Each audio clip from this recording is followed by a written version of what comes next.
in my opinion, the biggest pitfall of this business is this. People get excited about this company, they get signed up, they gather the customers, they make their contact list, and then the next step is to start inviting people to look at this business. And the biggest mistake that I see with new consultants is this. They pick up the phone, they call their friend Joseph. Joseph, this is Ray. I just went to a meeting last night in Queens. It was incredible. It's $429 to get involved in this company called Ambit Energy, and your website counts as 2 customers. Your website's $25 a month. It's the deregulation of gas and electricity, and you start going through this big, long explanation of how this business works. What you need to realize in this business, when you pick up the phone to show somebody this business, the invitation needs to be short, it needs to be sweet. Do not explain the business on the phone. Here's why you don't explain the business on the phone. It's not duplicatable. Even if you're a good speaker and you can convince 10 people to join your team because of what you say on the phone, guess how they're going to try to build their business? They're going to pick up the phone and start calling people and start trying to explain the business. That business is not duplicatable. Why? Because on your second level, you're going to have an 18-year-old college student who lives at home with his parents, who rides a bike to work, who's never made a penny, who's going to get on the phone with somebody who's got a little bit more credibility. He's going to start trying to explain the business, and what do you think is going to happen? They're not going to listen. Guys, your job when you pick up the phone to make the invitation is to keep it short and sweet. Your job is not to try to convince people to sign up in your Ambit business. When I pick up the phone for the invitation, I have one goal: to get that person in front of the information. Whether it be to come to a meeting, to look at a DVD, to look at a website, to sit down with me one-on-one.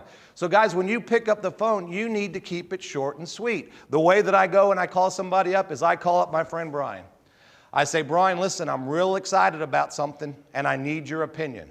Guys, the reason I personally ask for their opinion is 2 reasons. I flatter them.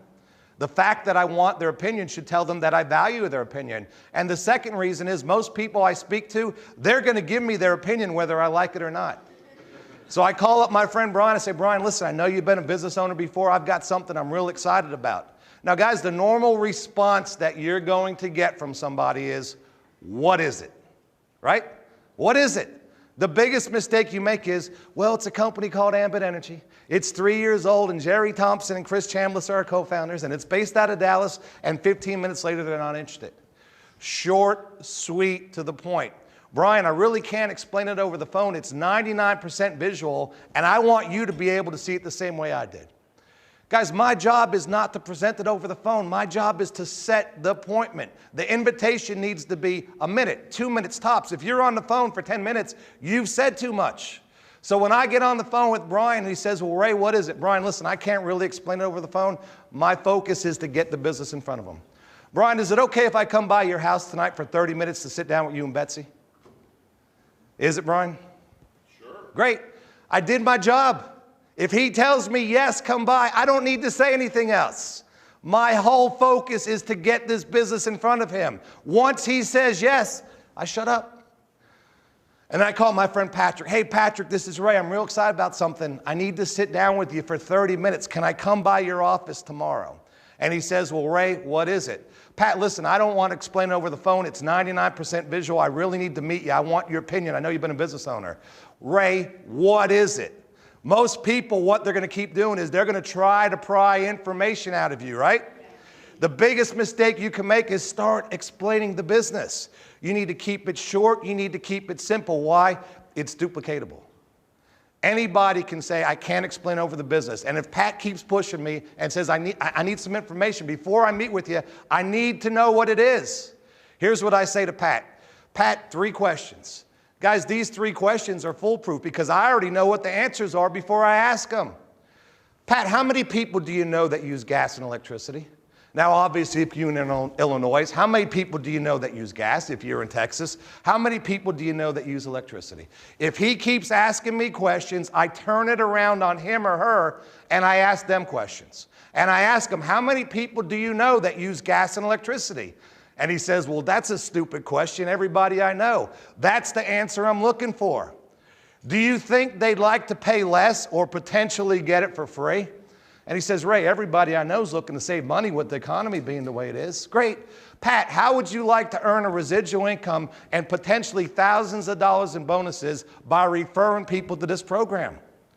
He says, man, you got my attention. What do I need to do next? Great. I'm coming by to see you for lunch tomorrow.